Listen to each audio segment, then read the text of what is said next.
A story and a song. This is a beautiful folk tale that I read from A.K. Ramanujan's Folktales of India. And today I'm going to tell you this story. In ages gone by, do you know that the flames that were lit in people's homes had a very really fun thing to do at the end of the day when the lady of the house switched off the lamp and put out the tiny flames in the house. All the flames would fly out of the house.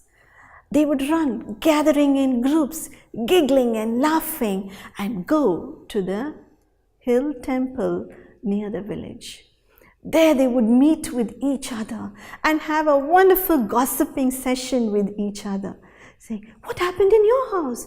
Can you tell me what happened? We heard only half of what happened yesterday. What happened today? They gossiped about all the happenings inside every household in the village. And thus it was that one day a lady, she was getting ready. The evening meal was over, her husband had gone out and she was getting ready to go to sleep. She shut the window of her house, she put out her mat, she put on her pillow, and she was just sitting down hoping her husband would come. Long ago, this same woman, when she had been a young girl, she knew a story and a song. When she was young, she loved telling that story and song to whoever would listen to her. She would call people and tell them her story. She would call people and ask them to listen to her song. But as she grew older, the story and song remained more and more within her.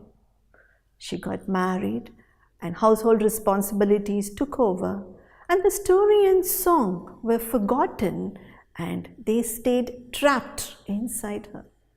The story and song didn't want to stay inside. They hated it. They wanted to be told. They wanted to be sung.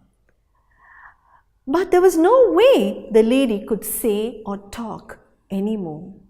So they were waiting for a chance to get out.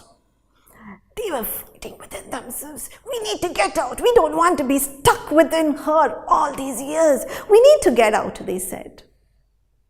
And that day, because she was feeling so sleepy, the woman lay down on the pillow. And while she was sleeping, her mouth opened. And the story and the song, who were waiting for just such an opportunity, they decided to come out. The story came out of her mouth and shaped himself into a long man's shawl and draped himself onto the doorpost. And the song came out and she made herself into a pair of slippers. They were determined to get some revenge on the lady for not having told her song and story to anybody for a long time. She slept, and within a few minutes her husband came home. And he knocked on the door and he said, "Hey, open the door, come back." And then he turned around and he saw the long shawl draped on the doorpost and the slippers at the entrance to his house. Who's here? Who's been visiting my wife? He thought. As soon as she opened the door, he shouted, "Who's here with you? Who have you been talking to at this time of the night?" He shouted. She was very confused. She had no idea why he was asking her these questions. So she said, I don't know what you're talking about. Come in, have your dinner, she said. But the husband wouldn't let go. He kept asking, who visited you? He opened doors inside the house looking for somebody. And then he pointed it out to her. He said, "Don't you see this? Someone has left their shawl and there's a pair of slippers here." For the first time, the woman turned around and saw. She was as puzzled as him. She had no clue how the shawl and slippers had got there. She dismissed and she said, "I don't know how they got here. I haven't seen them before in my life," she said. But the husband was very angry and he started a quarrel. He said, "Who has been coming to our house when I've not been here?" And the argument went backward and forward. She said, "Nobody had come. Nobody is visiting in the house. Nobody had come to visit us," she kept telling. Finally, the husband was so angry, he said, "I'm not going to be sleeping here tonight." He got his blanket, he picked up his pillow, and he said, "I'm going to go to the monkey god's temple on top of the mountain near our village, and I'm going to sleep there." And he banged the door and he left the house. The wife was stricken with sadness. Tears rolled down her face. She hadn't expected this quarrel that just came out of nowhere. And she looked at the shawl and the slippers and she had no clue how they had come there. How long could she sit and cry? So she went to her sleeping mat. She sat down. She wiped her tears. She stretched her hand and put out the tiny lamp that was lit there. And then she went to sleep. The lamp, as soon as it was put out, quickly went flying across the village where all the other lamps had gathered already at the monkey god's temple. They were all waiting for the little flame. They said, "She hadn't come yet. Why is she so late?" You know what happened? "Oh, in my household, the mother-in-law and daughter-in-law had a big fight over some salt in the curry." And then somebody else said, "You know what? This child is so sick in this family." They were talking about each of their families and where they had seen all the scenes enacted before them, waiting for the little flame to come.